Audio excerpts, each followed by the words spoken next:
we are an education technology, edtech social enterprise, which essentially means that we create tailor-made vernacular educational solutions for government schools and government school students in India. Besides creating these solutions, we also specialize in large-scale deployment of these solutions to government schools and government school students in India. However, during COVID-19, when the government announced closure of educational institutions across the country, including government schools, suddenly the basic methodology or the basic framework that we were working with got disrupted.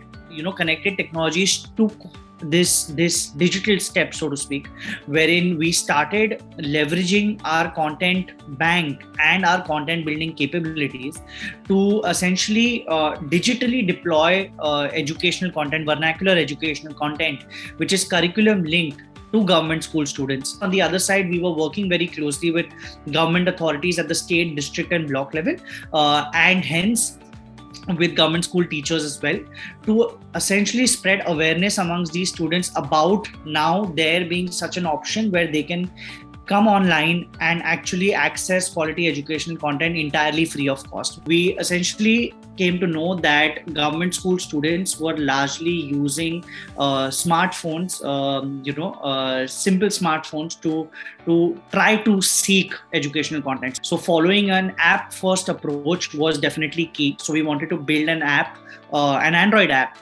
because that again was the background for these students. So we basically wanted to build an Android app which would be able to serve quality education content to these students. But at the same time, we also wanted to, provide the same service to a web platform. So basically what we were looking at is a mobile, an Android app-based solution, as well as a web platform in terms of the front aspect of it. That was the front aspect of the delivery.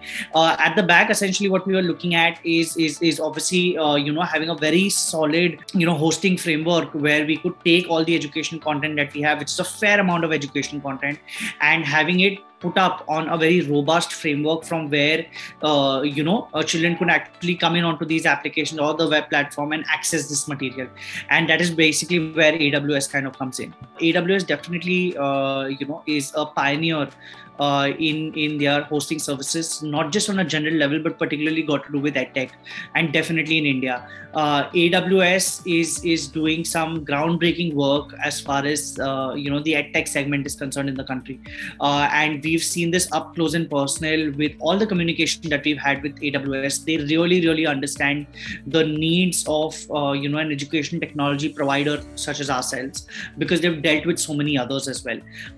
Obviously now, as far as we are concerned, there were a lot of nuances to work out. Like for example, the students that we work with, government school students, they may not have the best devices, they may not have the best quality of connectivity, right? But in our endeavor to serve them quality education, we've really been able to work with AWS and share these nuances with them, and have that assurity that the technologies that AWS provides, is going to make us capable of serving quality education to these students, irrespective of what kind of devices they have, irrespective of what kind of connectivity they have.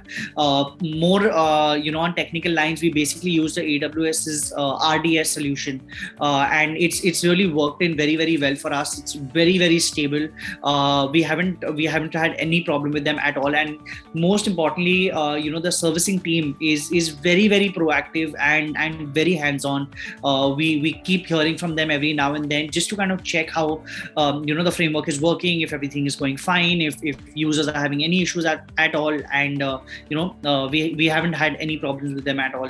I think they're doing an amazing job, particularly with the focus that they have on edtech. We have ensured that we conduct detailed impact assessment studies for every project that we've executed till date, and these are large-scale impact assessment studies where we've tried to profile the evolution in learning outcomes of not less than 7,500 students at any given point of time, right? So we've really been focusing on measuring impact at scale to kind of be able to tell our funders what has really been the return that has been caused by their investment in this social impact. So that's essentially how we've been measuring impact. That is how we've been leveraging impact, and that's essentially the kind of journey that we've taken.